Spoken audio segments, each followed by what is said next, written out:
Hello. जी।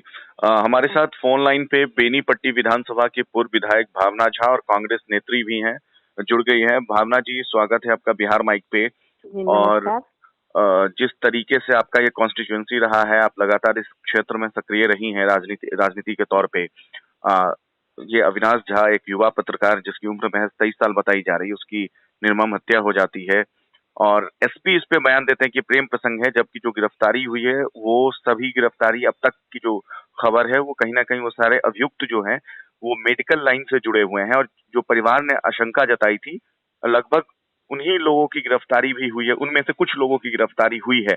तो क्या कहेंगे इस पूरे घटनाक्रम पे आप? देखिए, इस तरह की जो घटना हुई है, मैं तो जिस दिन से अपहरण हुआ था मैं नजर रखी हुई थी, लगातार डीएसपी साहब से भी बात कर रही थी मैं। हम्म। और उस समय जरूरत नहीं लगी थी मुझे एसपी से भी बात करने की, क्योंकि वो लोग अपने स्तर से पूरी तरह से छानबीन में लगे हुए थे। हम्म। लेकिन बहुत ही दुखद घटना हुई जिस तरह से ये फिर 9 को अपहरण हुआ और 12 तारीख को पता चला कि अविनाश को जलाकर अपराधियों ने मार दिया है। चाहे जिस किसी कारण से अपराधियों ने ये, ऐसा कोई प्रेम प्रसंग वगैरह का तो मुझे कहीं से सुनने में नहीं आया है। जहाँ तक मैं जानती हूँ बहुत अच्छा और हम लोग के साथ हमेशा रहने वाला वो लड़का था। चाहे कहीं भी वो लोग रहता था, कवरेज वो करता रहता था मीडिया का। हम्म। और बहुत ही हंसमुख स्वभाव का लड़का था, ईमानदार और खुददार लड़का था। और जैसे ही इस बात का पता चला स्तब्ध रह गई मैं। बहुत ही घटिया किस्म का, ये घिनौना किस्म का सबको ये काम हुआ है। सबको ये सोचना चाहिए कि हमारे सबके घर में बाल बच्चे हैं, और हम्म। अगर वो ईमानदारी से काम कर रहा था, जो गरीब जनता है उनको लुटने से बचा रहा था, तो क्या गलत कर रहा था वो। हम्म। और इस तरह से उसको जो करके मार दिया गया, तो बहुत दुखद और निंदनीय है। मैं तो यही चाहूंगी प्रशासन से कि जल्द से जल्द इसके जो लोग पकड़े गए हैं तहकीकात हो, और जो सही में जो दोषी हो हम्म। उसको इसी मतलब कड़ी से कड़ी सजा मिलनी चाहिए। मेरा दो सवाल और है। एक, चूंकि आपका एक क्षेत्र है, आपका गांव है, आप यहाँ से चुनाव लड़ती रही हैं।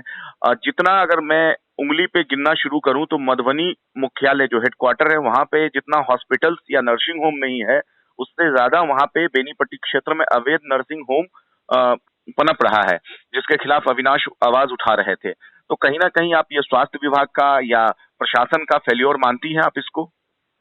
देखिए, कहीं भी अगर कोई भी अवैध काम होता है तो हम्म। प्रशासन का तो फेल्योर मानेंगे ही, क्योंकि वैध काम तो कोई अगर होगा तो वो तो प्रशासन क्या ही एक सफलता का कदम जाएगा।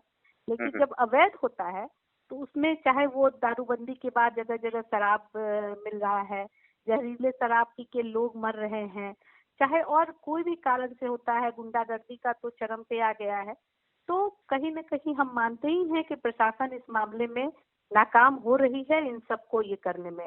जब तक उनके नाक के नीचे ये सब हो रहा है, उनको पता नहीं चल रहा है, वो रुकवाने का काम नहीं कर रहे हैं, हम्म। तो कैसे हम समझे कि इस सबको रुकवाने में प्रशासन का हाथ नहीं है। हम्म। इनको इनको संज्ञान में लेना चाहिए, और जो भी अवैध काम हो रहा है, चाहे हम्म। वो कोई काम अवैध हो, उस हम्म। अवैध काम के प्रति सचेत होना चाहिए प्रशासन को। चूंकि आज आपने चीफ मिनिस्टर से भी बात की है, पत्र लिखा है चीफ जी। मिनिस्टर को, तो उनके तरफ से क्या आश्वासन मिला है? और इस क्षेत्र में मैं मैं इसी सवाल में मैं एक और सवाल जोड़ देता हूँ। ये जो पूरा इलाका है बेनीपट्टी विधानसभा, बहुत शांति प्रिय इलाका रहा है। ये पिछले 1-1.5 सालों से जिस तरीके का घटनाक्रम लगातार चल रहा है, एक के बाद ऐसा लग रहा है कि हम लोग मधुबनी के बेनीपट्टी में नहीं है, बल्कि बिहार में जो मुंगेर और दूसरा जो इलाका होता था, उस तरीके से पूरा माहौल सा बन गया, एक अपराध का गढ़ बनता जा रहा है बेनीपट्टी। तो इस पे आप क्या कहेंगे? जी, इसके पहले भी जो कांड हुआ था मोहम्मदपुर वाला, उसमें भी मैंने मुख्यमंत्री जी से बात करके सारी बातों को मुख्यमंत्री जी के सामने रखा था।